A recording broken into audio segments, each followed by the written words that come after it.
आज बलगीत खोल के लगा ली,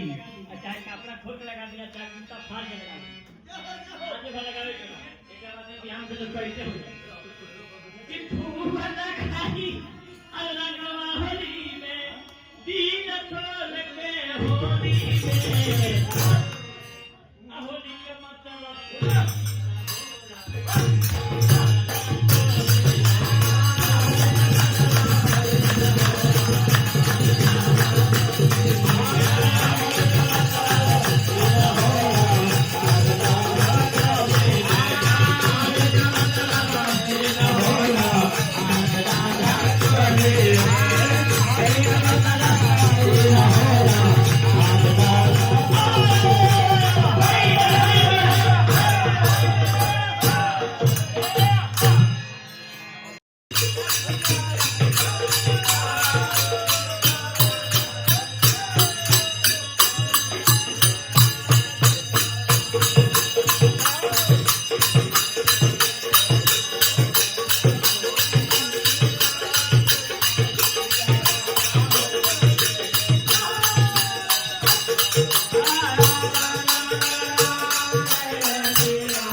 फाइनल का भले भैया